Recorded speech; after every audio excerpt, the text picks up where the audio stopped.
हरियाणा पंचायत चुनाव में आरक्षण को चुनौती देने वाले वकील से हमारे संवाददाता ने बातचीत की और इस दौरान उन्होंने कहा कि अब सोमवार को होगी मामले में सुनवाई और वहीं सरपंच पद के सुप्रीम कोर्ट के लिए आरक्षित पदों के मद्देनजर हमने चुनौती दी है, जिस पर सरकार ने अभी तक अपना जवाब नहीं दिया है।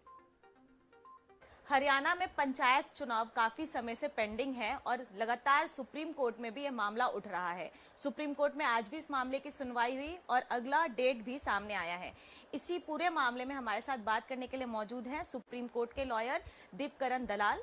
सर, आज भी मामले में सुनवाई हुई, नया डेट भी आ रहा है, क्या मुद्दा है, आखिर क्यों पिटीशन डाला आप लोगों ने? देखिए, हमने याचिका जो डाली है वो पंचायती राज के अंदर जो संशोधन हुआ, जिसके तहत जिन ग्राम पंचायतों के अंदर 10% से कम आबादी अनुसूचित जाति की है, उन ग्राम पंचायतों के अंदर सरपंच के पदों में आरक्षण नहीं दिया जाएगा। हमने इस बात को देकर चुनौती देते हुए याचिका सुप्रीम कोर्ट में डाली, क्योंकि ये गैर संवैधानिक और गैर कानूनी है। और दूसरा जो हमने जिस बात को चुनौती दी है वो ये है कि हरियाणा के अंदर सरपंच के जो पद हैं अनुसूचित जाति के लिए आरक्षित ब्लॉक की अनुसूचित जाति की जनसंख्या के मुताबिक किए जाते हैं, जबकि संविधान ये कहता है कि पूरे राज्य की जनसंख्या को मद्देनजर रखते हुए जो सरपंच के पद हैं अनुसूचित जाति के लिए आरक्षित किए जाने चाहिए। तो ये दो बातों के मद्देनजर हमने इनको चुनौती दी थी, जिस पर याचिका लंबित है।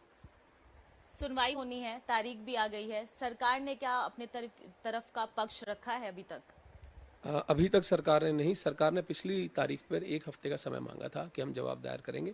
अभी तक जवाब नहीं आया और इसी बात को मद्देनजर रखते हुए और दूसरी बात, जो सरकार की तरफ से ये घोषणा लग रहा था कि चुनाव की घोषणा होने वाली है, इसी वजह से आज हमने माननीय चीफ जस्टिस साहब के आगे ये गुजारिश करी कि हमारी जो लंबित याचिका है उस पर सुनवाई थोड़ी जल्दी करी जाए, जिस पर उन्होंने हमारी गुजारिश को मानते हुए सुनवाई सोमवार के लिए मुकर्रर करी है।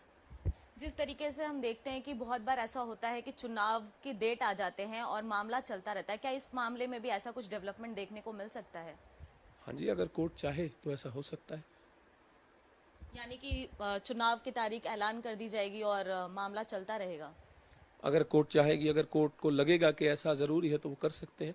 हमारी तरफ से यही रहेगी गुजारिश कि इस जो ये संशोधन है इसको ना लागू किया जाए। चुनाव सरकार ज़रूर कराए, परंतु पुराने संशोधन के हिसाब से जहां ये 10% वाली शर्त जो नहीं थी उसको ना लागू करते हुए चुनाव बेशक सरकार करा ले। यानी कि ये 10% वाला जो शर्त है, ये कहीं ना कहीं हरियाणा के लोगों के हित में नहीं है। देखिए, जो अनुसूचित जाति के लोग हैं जिनको संविधान में आरक्षण मिलता है, उनके हित में तो नहीं है और उनका आरक्षण जो है वो संवैधानिक है, उसको संवैधानिक दर्जा दिया हुआ है और वो दिया भी जाना है। तो जब वो दिया जाना है तो वो ठीक से दिया जाना चाहिए। तो इन सब बातों को देखते हुए जी हाँ, ये लोगों के हित में नहीं है। बहुत बहुत धन्यवाद आपका। तो ये थे हमारे साथ बात करने के लिए दीपकरण दलाल, जिन्होंने साफ तौर पर कहा कि अगर सरकार चाहे तो चुनाव करा सकती है, लेकिन सुप्रीम कोर्ट भी इस पूरे मामले में सुनवाई करती रहेगी और नई तारीख भी जल्द ही ऐलान कर दी जाएगी। नई दिल्ली से कैमरा पर्सन जीतू के साथ प्रियंका राय, खबर फास्ट।